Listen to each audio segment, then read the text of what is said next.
right, so here we go. This is Dharma type certification, and this is week 1, session A. Now, there are 2 sessions every week, session A and session B.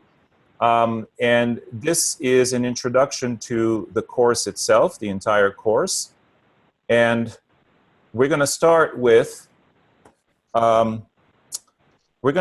where we are in medias res, and where we are in terms of our ancient forefathers and foremothers, our ancient foreparents, I guess you could say, is we're in the Kali Yuga, in an age that the fundamental issue in which is what I call the problem of space. And what I mean by that is, well, first of all, before I even talk about the problem of space, I want to define this word Kali Yuga. The word Kali is not the word Kali. Kali is the name of a goddess. The word Kali actually means quarrel, strife, striving, fighting. And Kali is the first sound in the word Kali is Ka. And as you can see here in the Sanskrit alphabet, and if you can all see my arrow, it's on this row that is represented by the planet Mars. All of these sounds are very Martian sounds. K, K, G, G, Ng, and H. And now, we're not going to talk much about Sanskrit in this course, except when we get to the sacred sound and how to find a person's primordial sound. This is what Deepak Chopra calls it, and it's actually very easy to find in your horoscope.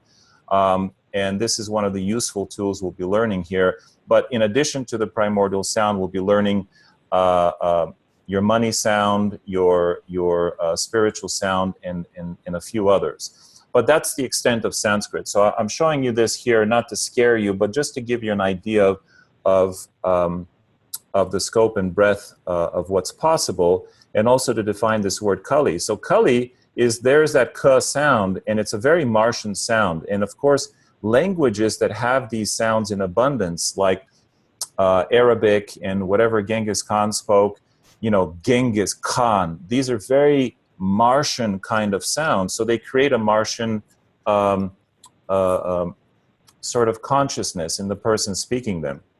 Whereas by contrast, languages that have the ch and the ch and the j and the e and the e sound more prominent are ruled by Venus, as you can see here.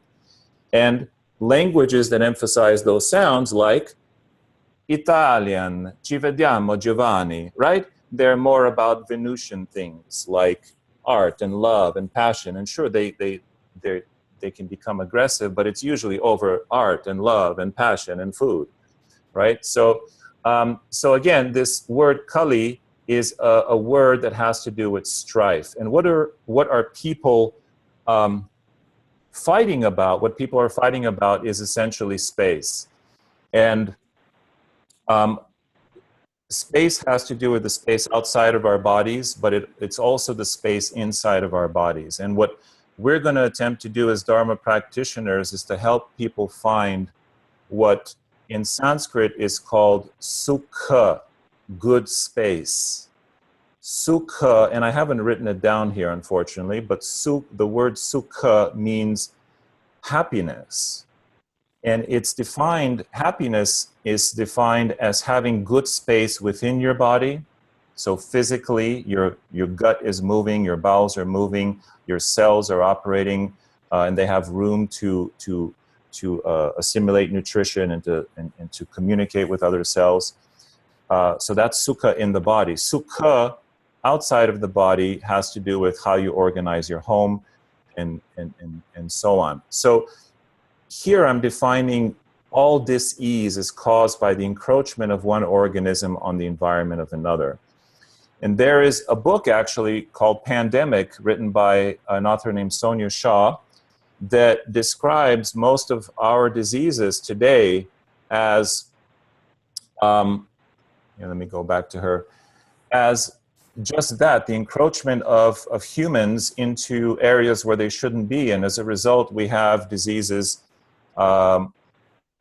measles, AIDS, and other pandemics that are a result of organisms contacting each other that shouldn't be contacting each other.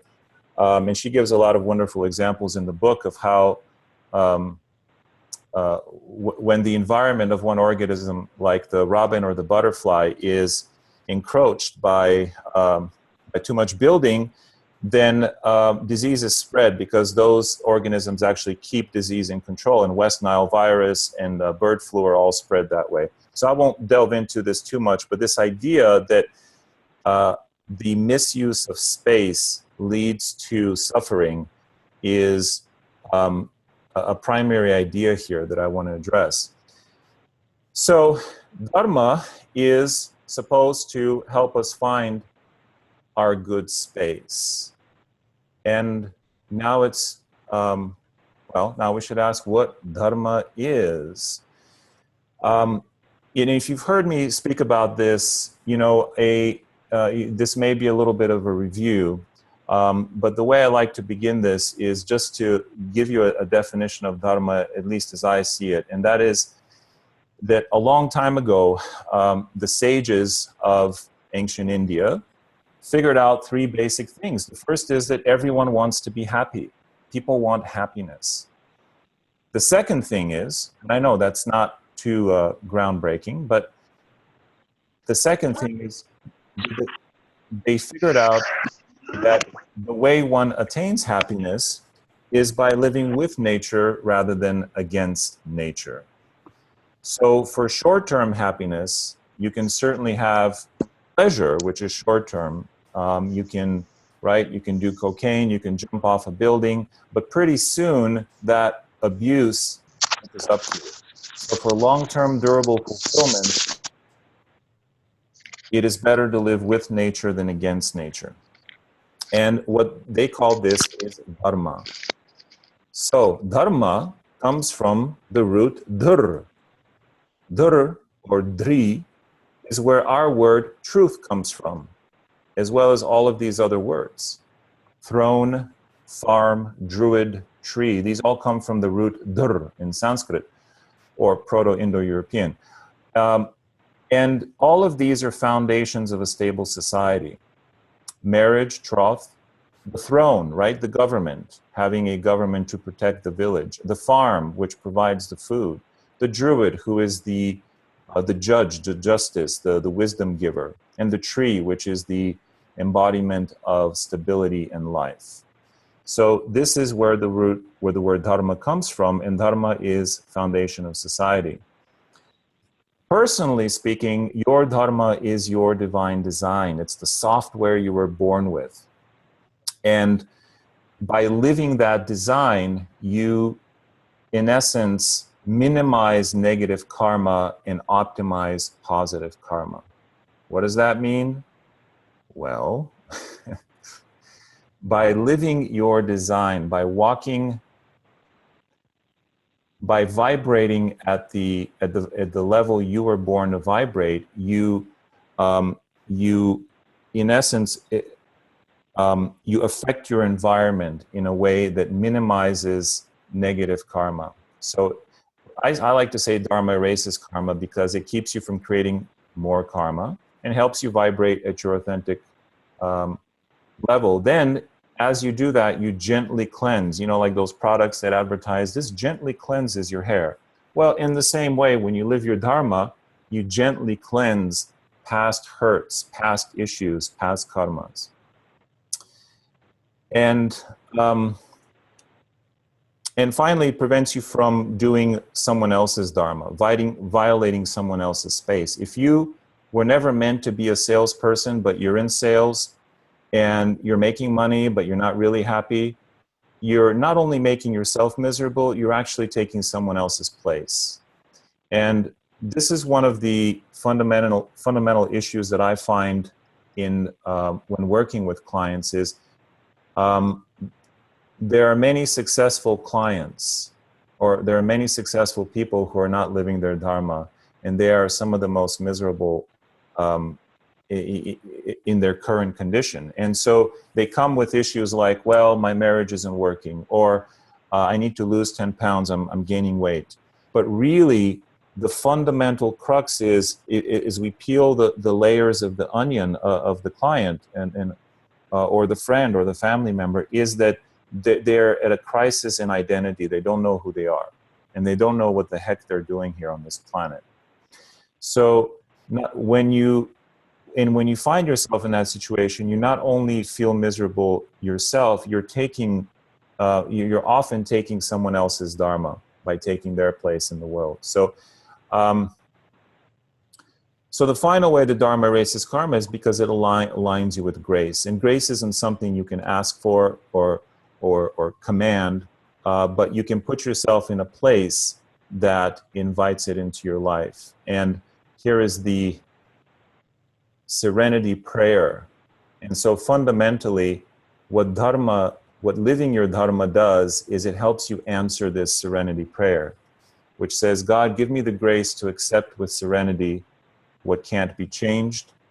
Give me the courage to change what needs to be changed, and the wisdom to know the difference between the two. Okay?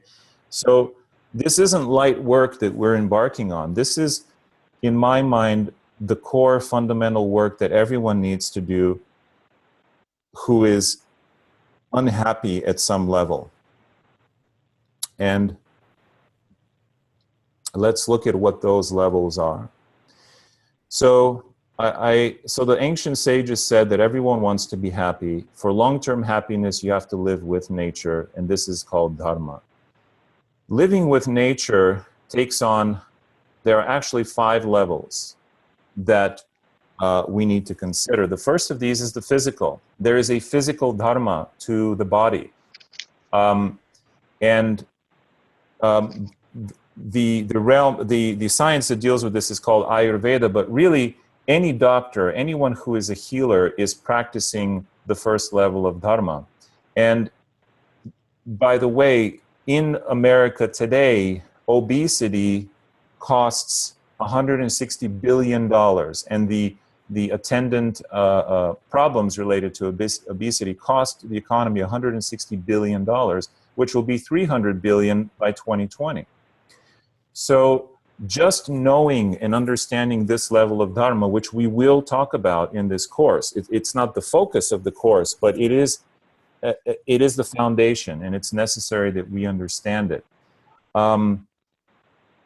Just by mastering or having a good understanding of this level, do you think that you could help clients and maybe save them some of this $300 billion and even make quite a good living just by dealing and helping people through the physical level of dharma? This is a story I'm just going to share with you that wasn't planned, but I have a neighbor who is diabetic and who was just looking and feeling miserable. 3 days ago, I gave him water to drink, water with some minerals and just some nice micronutrients. And I forced him to drink the entire glass. For the last 3 days, he's told me he hasn't needed to take his medicine. His insulin, his blood sugar is perfectly level, and he has tremendous energy. So the guy was dehydrated. I mean, he's my friend, he's my neighbor. And I saw him and I said, "How you doing?" He said, "I feel miserable." And I looked at him and he was just dehydrated. So just being able to identify that, listen, the physical dharma is being obstructed here. And there are very simple things we can do, even working with water, working with some minor lifestyle adjustments that can really help people create the right space in their bodies. So the first level of dharma is the physical. The second level is the environmental.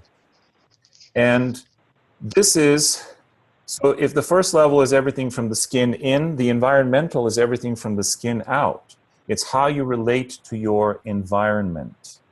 So you may be physically healthy, but if you're living in a place that is somehow obstructing you, then again, you can't have sukha, good space, happiness. If you're living in a house that has lead-based paint, that has asbestos, or right? These are obvious sort of physical flaws. That can be a problem. But, oops, let's see, let's go full screen again here. But even if your house is misoriented or the center of the house is blocked, that can also be a problem. And we're going to talk about the second level of Dharma. Again, it's not the main focus of this course, but we have to consider it because that may be the issue that your client or your friend or you find yourself in, right? And just by moving some things around, you can change your karma. You can change the experience of your life. So I'll give you one way we can do that. Can everybody see this map here? Somebody unmute yourself and just say yes or no. Yes. Yes, thank you. Well, folks, this is my astrocartography map. And I didn't want to share, obviously, any of my clients' maps, so I'm going to share mine with you. And this map shows two lines. One of the lines, the brown line here, is my Saturn line, Saturn in my ascendant. And this purple one is my Jupiter line. Now, just by, see, the second level of Dharma is the one we have so much influence on because now in today's society, we have the ability to move, to change residence, to change homes. 3,000 years ago, when people lived in small huts and villages, moving was out of the question, right? Even a 50-mile move was a huge deal. And so where you were born is where you lived, and where you were born is, so you lived the horoscope that you got because you were born in a certain time and space. But I'm going to suggest to you that one of the ways that you can navigate your chart and your karma is by actually changing your horoscope. And what this map shows us, it shows us that if you were born, so if I were born in Puerto Rico, for example, you see Puerto Rico, the purple line, then I would have been born with Jupiter on my ascendant. And my experience would have been somewhat different. If I had been born in New Orleans, I would have been born with Saturn almost right on my ascendant. So where do you think I've had positive experiences and where do you think I've had negative experiences in my life? Take a guess. Well, if you guessed that the Jupiter was positive, then you are correct. Because, and of course this is a generality, but I'm flying at 30,000 feet here. I want to show you the lay of the land. Because Jupiter, generally speaking, is a more positive, supportive, nutritive, juicy kind of planet and environment than Saturn, which is more restrictive. And we're going to learn about this as we talk about how to look at the chart in very simple ways. But very simply, just looking at these lines, and I've been to New Orleans and had a hell of a time there, and I've lived in Puerto Rico and had a tremendous time there. And it can be that simple. Now, often it isn't, but it can be. And so this is that second level of Dharma, which says by changing your space, you can change your experience of your karma. Okay? Does this make sense to everybody? Okay. I'm psychically getting yes, so I'm going to go on. Okay, that's the... Yes. Thank you. Yes. You know, I do need a little validation, a little feedback. So that's the second level of Dharma. And that second level is very much amenable to change and to your choice. And the word I used here is upaya. Upaya means upaya, means a subordinate way, going another way, having another avenue, another channel to experience life. So change your space, change your life. All right? So then the third level of Dharma is the social. And that is the realm of the Dharma types. The social creates space in your in your self-expression, in your daily life, by giving your life meaning, finding space to be yourself beyond just the, you know, you have to make money, you have to eat, you have to poop, and all that kind of stuff, beyond mere survival. And the Dharma types, this third level, is what we're going to focus on in depth in this course. All right, then the fourth level is the spiritual. The spiritual level of Dharma is covered by the world's spiritual traditions: yoga, Vedanta, Christianity, Buddhism, Hinduism, thisism, that-ism, ism, as John Lennon said. Well, these traditions are designed to help us tap into the fourth level of Dharma. And finally, the cosmic, which is everything from the skin of the planet to out. It's how we relate with the macrocosm. And our ancient foreparents love to say, as above, so below. And so this cosmic level is finding out how we relate to the cosmos specifically by mapping the chart of our horoscope. At the specific place in time you were born, there were certain configurations. And what do they have to say about your relationship with your karma? And so we're going to use the horoscope not only to find the three levels of karma, we're going to use it to find where you have fixed karma and mixed karma, where we're going to use it to find your Dharma type. And as we saw in this chart, we're going to use it to help you find ways to ameliorate that karma. And folks, the thing, like I said, my goal and my Dharma is to try to digest these sort of complex materials and try to make them simple. And simple doesn't mean simplistic. Simple means easy to use and applicable in everyday life. So my job will be to teach you how to use this. And the astrocartography is one of the lessons, one of these classes that we'll be doing. But to understand astrocartography, first you have to understand the basic chart, the basic horoscope. Okay? Hi, Simon. So I have a quick question about the environmental aspect of Dharma. Because having a house arranged in a way that is optimal is kind of ideal, but sometimes there are circumstances that kind of are beyond our control. Mm-hmm. And I found myself in those kind of circumstances recently where I have two apartments put into one. So my house turned into a storage unit. Right. And I was wondering that beyond obvious trying to sort it out as fast as I can, are there any other things in the meantime, excuse me, that I could do to help myself and people who live with me to kind of live in a more sane way? Because sometimes I feel like that's just the physical aspect is just so disturbing. Yeah.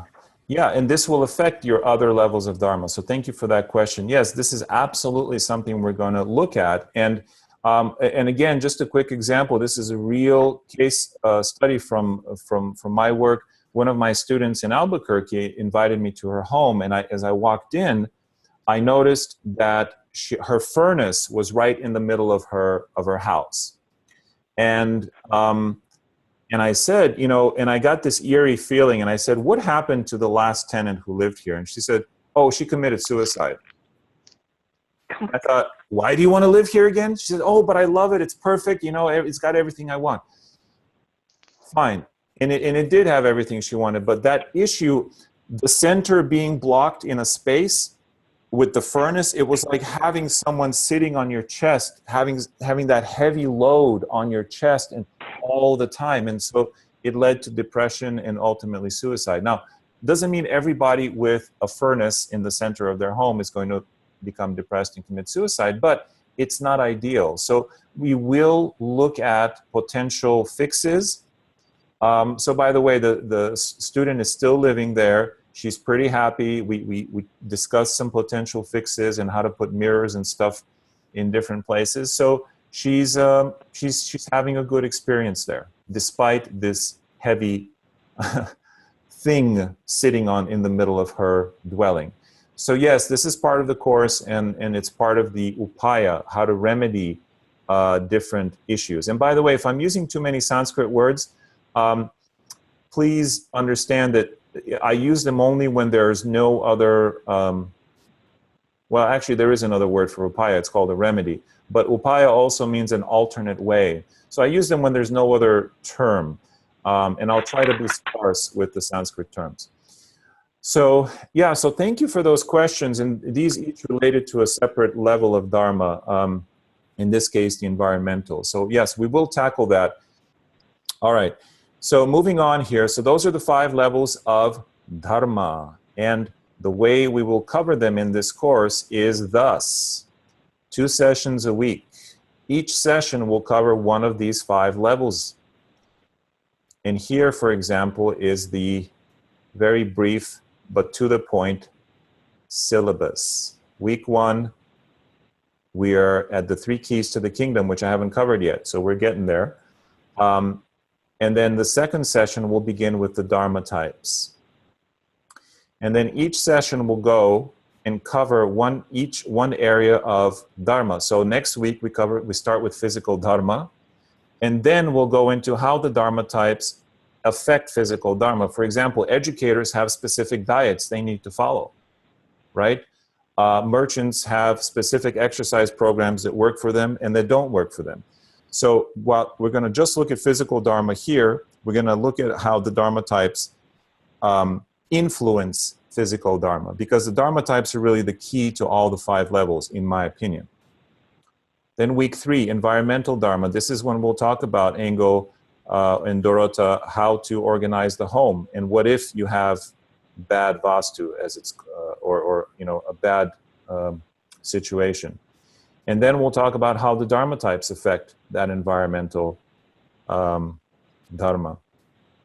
Week 4, cosmic Dharma, introducing the Vedic life map. This is where we begin with the Vedic astrology and so on.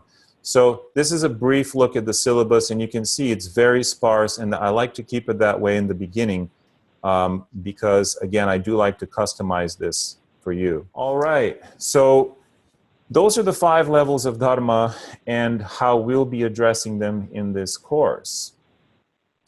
Now, one of the things about why we need to even address the 5 levels is because the age we live in, Kali Yuga, has fundamentally mixed up these things. Again, here's 2 Sanskrit words, and please don't be afraid of these. I'm using more Sanskrit now than I'll probably use over the whole course, just to illustrate these concepts. This word, Shruti, means eternal law, like gravity. It doesn't matter if you live 20,000 years ago or 20,000 years into the future. Gravity is. It just is, and it works. It's an eternal law. And there are eternal sort of spiritual truths. There are eternal laws that relate to the level of the body, for example. Vata, Pitta, and Kapha, digestion, and the way the body works doesn't matter if you live in India or in Indiana. It is universal. Now, smriti, this word smriti, means a human-made law relative to a specific time and space. Smriti is something like the speed limit, right? So here, the speed limit might be 45 on this road, but that doesn't mean that's absolute. So the difference between shruti, and shru comes from the root shru, which means to hear, that which is heard. And smri is the root which means that which is cogitated or remembered. It's from human thinking, is smriti. Shruti is beyond human thinking, it's the word.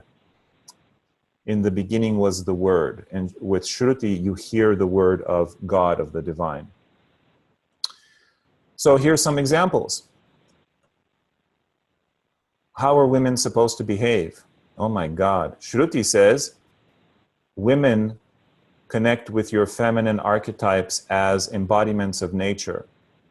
And I'll talk about why this is the laborer type when we get to the Dharma types. Smriti says, oh, because nature bears the burdens, because nature takes everything we give to her, then, oh yeah, then women should obey. Or women should behave like this. These are human-made laws, not eternal laws. And again, in Sanskrit, we have two words that indicate a wife. One word is bharya. Bharya means she who bears the burden. She who bears the burden of the husband. Another is patni, which means the fellow traveler. Well, which one do you think is shruti and which one do you think is smriti? Shruti is the patni, a woman as a traveler on this journey, versus she who bears the burden. So, as I said, one of the problems with the age we live in is that Shruti and Smriti are confused. And so we have laws coming down to us from religion, laws coming down politically that, that are not necessarily conducive to our happiness and to our living our Dharma. And we're going to learn to get into dealing with Shruti versus Smriti. And in this age, it is said that Dharma lives on one leg. And here's poor Ganesh trying to get through this age, embodying this essence of Dharma living on one leg. In previous ages, Dharma has four legs, it's stable. But in the Kali Yuga, not the Kali Yuga, the Kali Yuga we live in, Dharma lives only on one leg.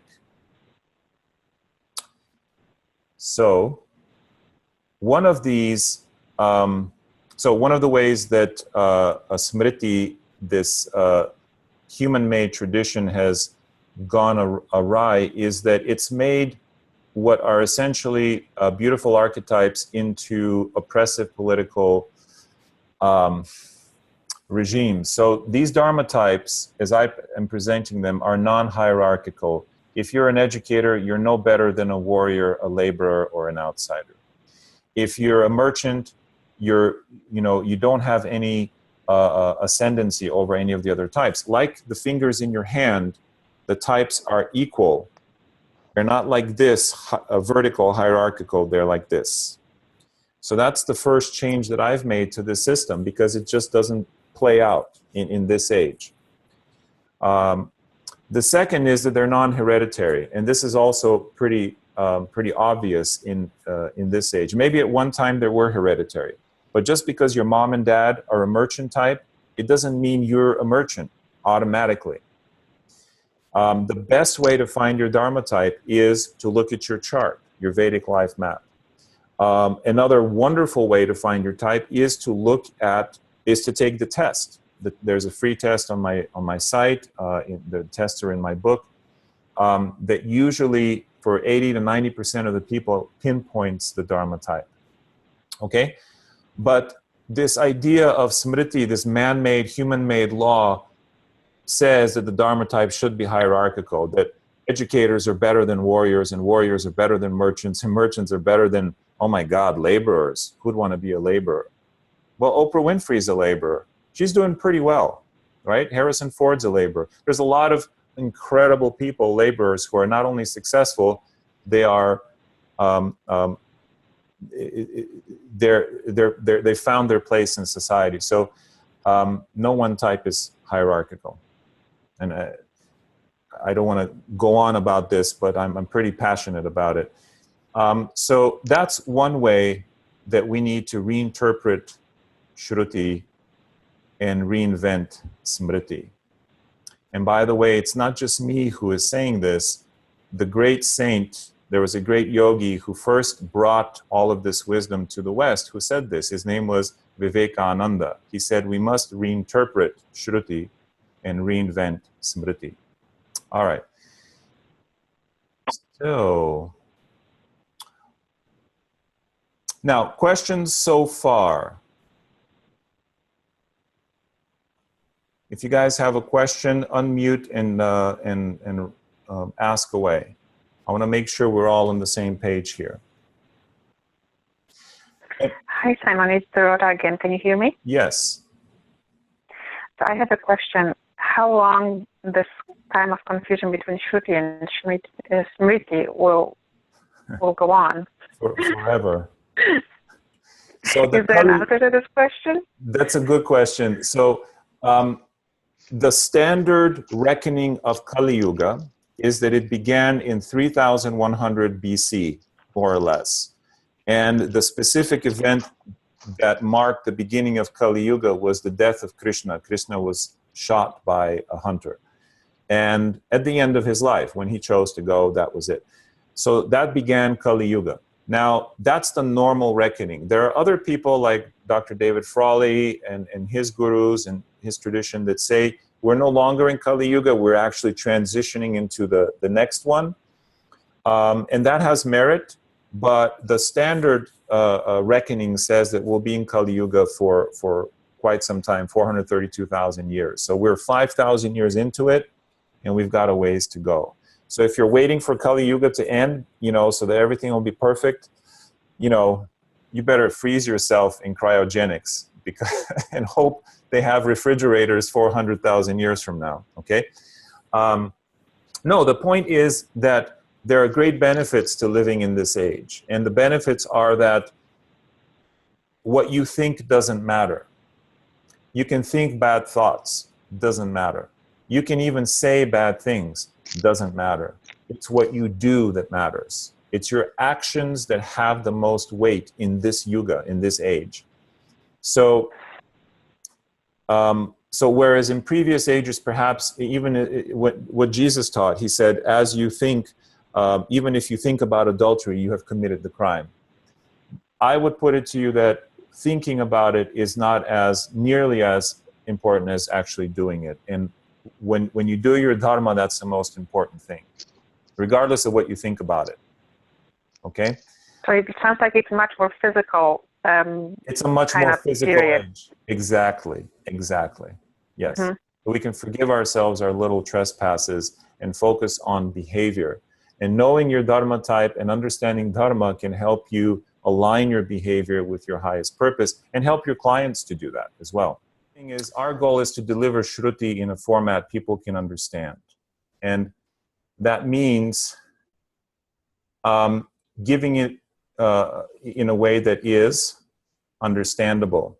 Now, why do people listen? Why would people want to listen in the first place? Well, first of all, you are perceived as an authority in some way on your topic. So Sapnaji, you're a master in the kitchen, at nutrition, at diet, right? And that's the level at which people will be approaching you. So you already have authority there. And I would like to put it to you that all of you who are listening have a level of authority that that is already established. However, the goal of this course is to make you an authority on the Dharma types. Because folks, there's no one else doing this out there. It's just me, and I've written a couple of books. And to be honest with you, I have people calling me to do seminars in places I'll never go. I have people in Turkey who want me to teach there. I have people in Russia, in countries where I know I just won't make it.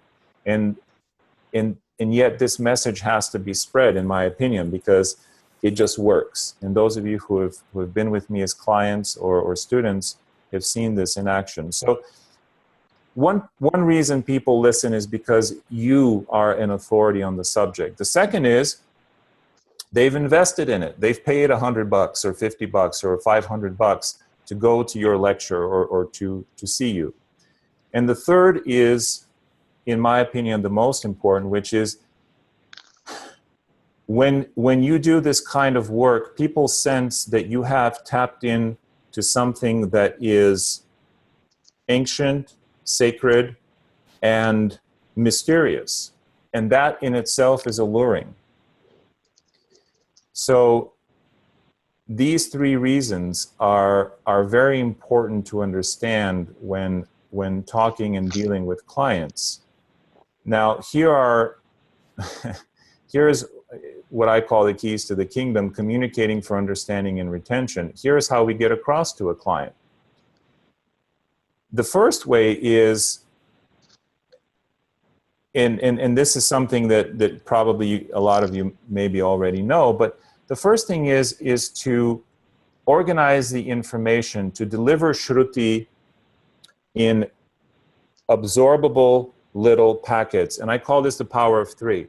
So when I'm talking, say, to a client and they're an outsider, let's say, I'll say, listen, there's three things to being an outsider.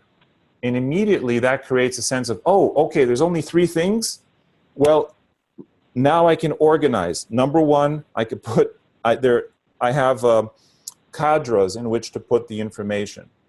So the first thing is that freedom is as important to you as air and water. Is that true? And they'll say, yes. Yes, all my life I've wanted to be free from the restrictions of blah, blah, blah, family, work, and so on. Number two, and so I'll go on and I'll say what those three things are. Part of our course is, and your homework actually after today will be to learn at least 5 things about each Dharma type. Actually, sorry, no, that's the homework for next week. For this week, it's something else.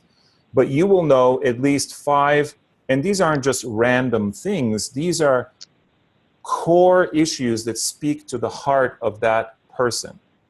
For example, those of you who know Ayurveda, if I know that you're a Pitta, I can tell you 5 qualities of Pitta that will instantly get into the person's life. For example, Pitta is hot.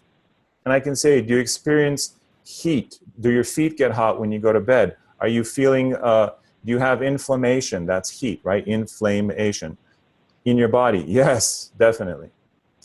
Pitta is sharp. That's another quality of Pitta, right? Pitta is spreading. Pitta is oily. Pitta has a fleshy smell. All of these qualities, as I go into with the client and describe them, are essential qualities of their physical constitution. In the same way, knowing at least 5 qualities of each Dharma type will help you get into the heart and speak to the heart of that patient. So I call this the power of 3. Now, why is that important? Because number one, it helps you organize the information. When I taught Ayurveda, people thought they knew what Vata, Pitta, and Kapha was, and I would say, so what's Vata? And they'd say, well, you know, it's airy, and there's this, they're always walking around and doing stuff, and right, there was no fixed definition. I said, listen, memorize these 5 qualities. Vata is cold, mobile, subtle, light, right? And by knowing those qualities, you can again guess a lot about, those are 4. Rough is another quality of Vata. You can know a lot about the social, mental, and physical experiences of that patient. So it helps you to organize the information. And we'll talk about specifically how to do that as I present on the Dharma types. Number 2, it helps them organize it, because now they know there's 3 things you're telling them, all right? And then finally, it helps them to bring it and to recall it, because 3 days later, after your reading or your session with them, they'll say, well, they told me about what it is to be an outsider. Oh, and there were 3 things. And let's see, the first one was, right? And that helps their brain go back and recall that information.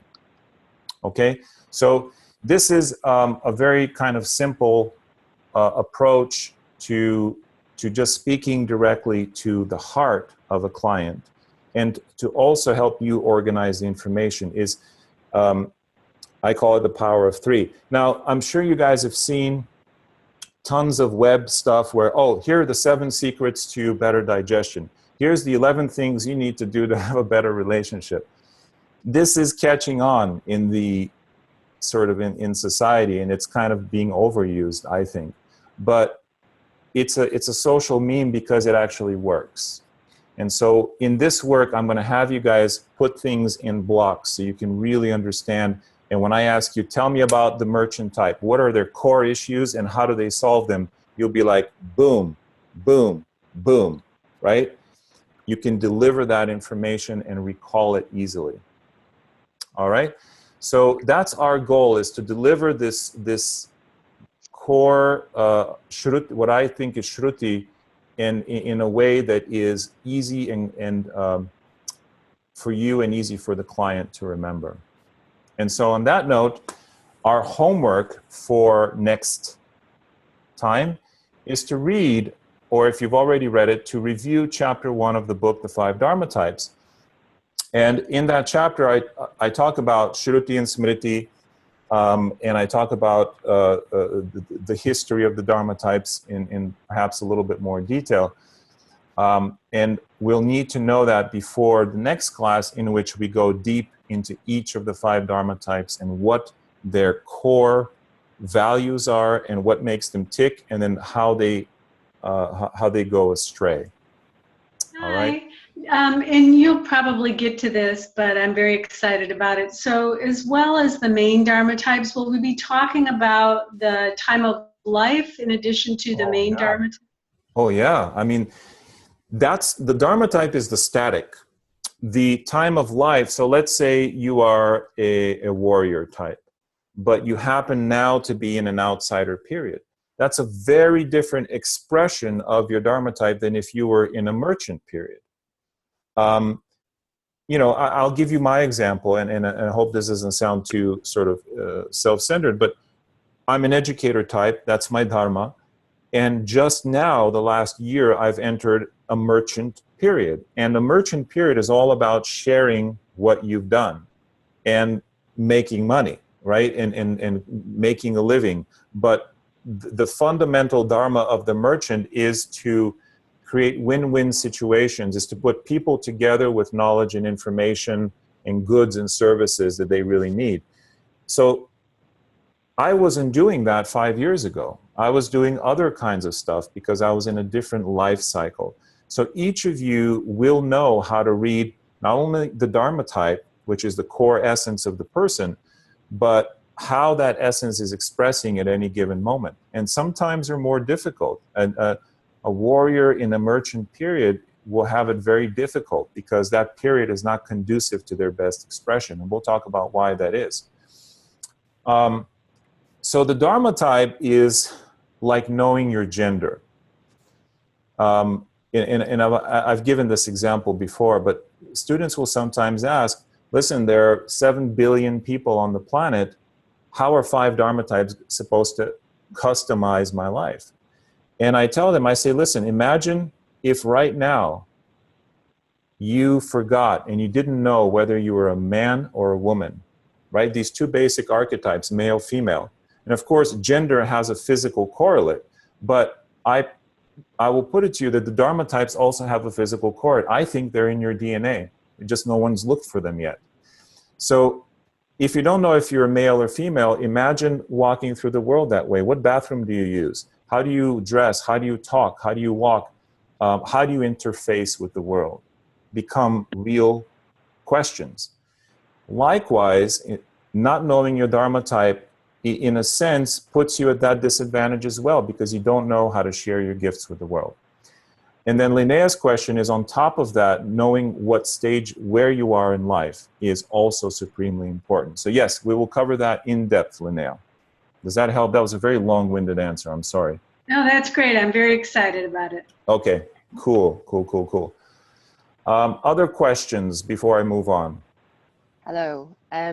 You were talking about Shruti and Smriti. Yes. And how, I just wondered how that relates to karma, so the human laws as opposed to like the universal laws. Mm-hmm. So what kind of, you spoke about like the speed limit, for example, mm-hmm. or something like that. There, I guess there's like universal moralities and then there's human laws. So how do they correlate with karma? Is that too, like, I don't know. Yeah, that's a question for Philosophy 305. And yet it is also a question relevant to our topic here. Look, basically, there's 2 ways. There's 3 ways to look at it, okay? First way is, one test of an eternal law is if its opposite is also an eternal truth. So you can say the universe is emptiness. The universe is fullness. Both things are actually true, whether you look at it from the point of physics or the point of spirituality. The Buddha said everything is empty. Other philosophies say everything is full. the Shakti sort of, it's all full of Shakti. Buddha said, no, there's nothing here. Well, they're both right, because the opposite of a big truth is also a truth. The opposite of a little truth is not a truth. The speed limit is 65. The speed limit is not 65. Well, it's got to be one or the other. So that's one answer. For the other two answers, we'll have to address them at another time, because I do want to get through the presentation. Well, let me just hit on your question about karma. Karma, Krishna says this, Shreyan swadharmo vigunaha paradharmat svanushthitat svabhavaniyatam karma kurvan napnoti kilbisham. Means when you do your dharma, you do not obtain the stain of karma. Kilbisham means the stain of karma. Swabhavaniyatam, that dharma which is born in you. When you do that dharma which comes from you, it's in your genes, it's who you are, it's born in you, then you avoid karma, basically, the stain of karma. So by anchoring to that higher truth, the Shruti, you dance between the raindrops of your karma, in essence. You still get a little wet, but not as wet as you would by trying to, do that without the umbrella that Dharma provides. So I hope that helps, and I got to move on here. All right. So again, everything funnels down. All of the levels of Dharma have essentially funneled down to the Dharma types. And here's why. Because even at the physical level, your Dharma type has a lot to say about what type of exercise, what type of diet you should follow. At the level of Vastu, certain Dharma types, like educators, for example, love high floors, and high floors are great. So people often ask me, well, I live on the 8th floor, is that good for me? Well, it depends. It depends on your Dharma type. If you're a laborer, it's not good for you necessarily, because you want to feel grounded, you want to feel close to the earth. If you're an educator, it might be really good. Warriors also like high, not as high as educators, so they can survey their territory. Another consideration in Vastu is everyone says, oh, your door has to be to the east. If it's not, oh my gosh. Well, if you're a Taurus ascendant, now this isn't Dharma type, this is your horoscope. Taurus ascendants can have a south-facing door, it's okay. Taurus, Capricorn, and Virgo ascendants, and you'll know what your ascendant is. That's the easiest thing to see in the horoscope. But just knowing that little bit of information puts you ahead of the game. You know, when someone says, well, my door is facing west. Well, you're Aquarius ascendant. It's perfectly fine for you. So that's astrology weighing in on Vastu, but the Dharma types also weigh in on Vastu. Astrology. Every type deals with karma in different ways. So if I'm an educator type, or if you're dealing with an educator, you want to give them mantras. You want to give them certain remedial measures that work well with their dharma. If they are a laborer type, they work better with a devotional or some kinetic kind of action, a kinesthetic kind of action that can help them transcend their karma. If they're an educator, that kinesthetic action may not connect to them as well. So again, understanding the dharma type of the person will help you connect with their even with their astrology chart. And finally, the best spiritual practice for each type. And we'll certainly go into this. I've spoken at many yoga conferences, and when I show them the 5 yogic restraints, the yamas, ahimsa, satyam, asteya, brahmacharya, parigraha, and the 5 restraints and the 5 observances, each one relates to a dharma type. So ahimsa is the one, non-violence, do not kill, is the one for the educator. Satyam is the one for the warrior. Asteya for the merchant. Brahmacharya for the laborer. And aparigraha for the outsider. And if you don't know what these words mean, don't worry. When we get to the spiritual practices appropriate for each type, I'll break these down.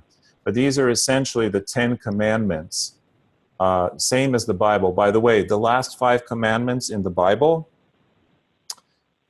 of the 10 commandments are exactly the same as the 5 yamas in yoga. Look it up, you'll see them. And each one of those relates to a Dharma type. And by following that, you in essence embody all of them. Okay, next. It is better to be bad at what you do than good at what is bad for you. That's my translation of something from the Bhagavad Gita that Krishna said, which is Shreyan Svadharmo Vigunaha. Better to be bad at your dharma than good at the dharma of another. Essentially, to wrap this up, one of the issues with the Kali Yuga is that success is defined as having things, having money, power, social position, all those things. But one of the things that I see with clients, and I've seen clients who are very popular, who are Hollywood people and corporate people and multimillionaires and some very poor, it doesn't matter, from all walks of life. But the real definition of success is simply doing your own dharma and leaving the results, not being attached to the results. And one of the issues that I've seen is with very wealthy people is that they're miserable. Not all, but some who aren't doing the dharma are miserable. So to conclude this, if you ever go to India or speak with a teacher of dharma there, they will tell you that dharma has 2 components. One is your dharma type, called varna, and one is the stage of life you're in. When you're a kid, you have a dharma, a general dharma, and that is to learn, to grow, to survive, to become physically strong and big and grown up to where you can begin to express your dharma type. But children have a general dharma, which is to grow and to listen to their elders and to study. It's not until adulthood that people really get to fully express their gifts to the world, their dharma type. Now, of course, there are exceptions. Mozart wrote his first opera at 8. But most of us, it's adulthood that is that time of life. The retirement stage of life is when we begin to teach dharma. We begin to teach everything we've done in our lives. And finally, old age is when we renounce everything and live only for the divine. In old age, the dharma type doesn't matter so much. The dharma type matters especially during adulthood and during retirement. So when I'm working with clients who are at a stage, let's say they're in their 90s, working with the dharma type helps, but only insofar as it helps to point them to the higher things, their spiritual purpose and why they're on this planet. Because so there are limitations, I guess, is what I'm trying to say, to the dharma type. And it's most useful in these 2 stages of life.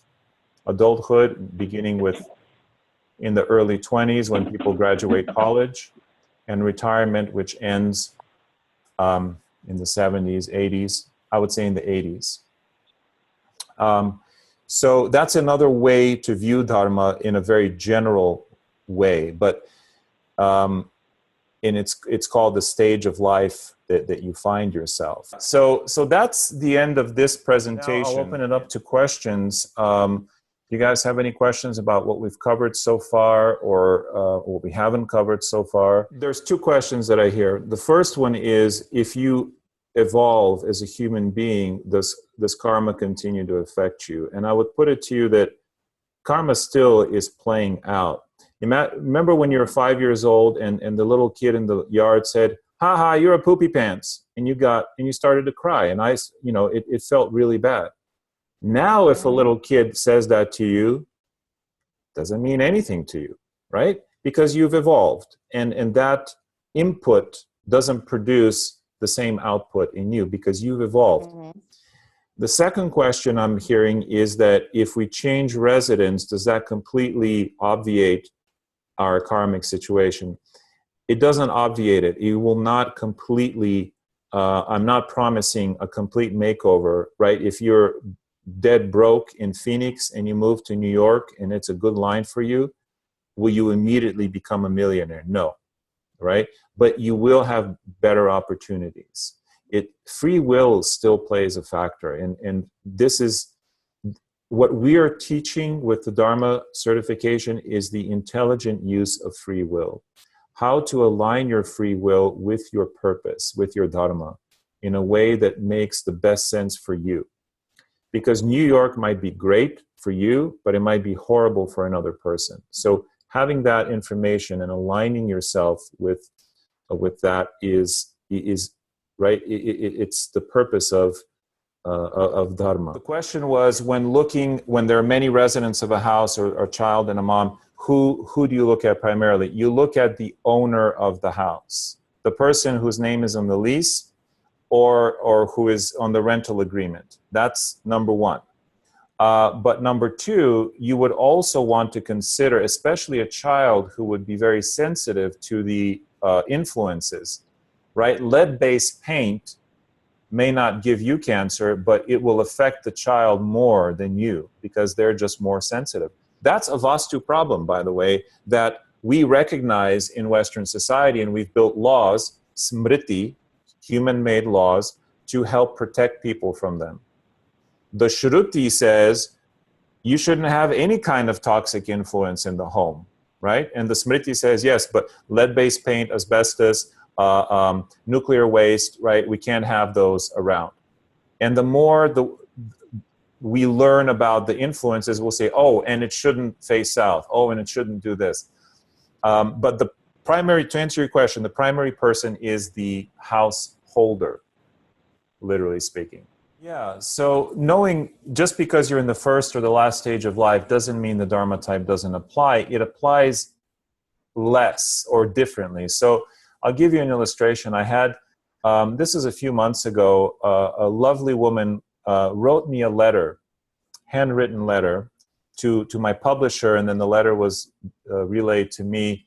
Beautiful letter. She said, your book fell into my lap literally at the New York Public Library, and I'd really love to know my Dharma type, and would appreciate a response. So I ended up calling her, and she was in her 90s and living in a home in the New York area, and she was just thrilled, and we just had a conversation. And all she wanted to know was her Dharma type and what that meant for her. And she said, looking back on my life now, it all makes sense, because I've always been trying to teach people. And my husband thought it was nagging. My children thought it was this, that I was but I was just being an educator, and I didn't know that that was my Dharma. And thank you for sharing that, and that was it. We didn't talk about what she should do with her life and, but just knowing that little bit of information made it okay to be who she is. So I would put it to you that it's actually easier to work with children and with the elderly, because that's all they need to know is, oh, I'm a warrior and I'm supposed to solve problems. I'm supposed to help those who can't help themselves. The little kid who's being picked on, I go and help them and stand up for them. And now I know why, because that's my Dharma. I'm a warrior, right? So they don't need to know, well, which profession should I go into, or how do I relate to my husband or wife, and so on. Those are more complex questions for adulthood. So that's what I mean, is that the questions are simpler, but still the Dharma type is absolutely relevant in my mind and is key. So thank you. Hari Om, Hari Om, Hari Om. Thank you so much, guys. It's been a pleasure. It's been a wonderful experience.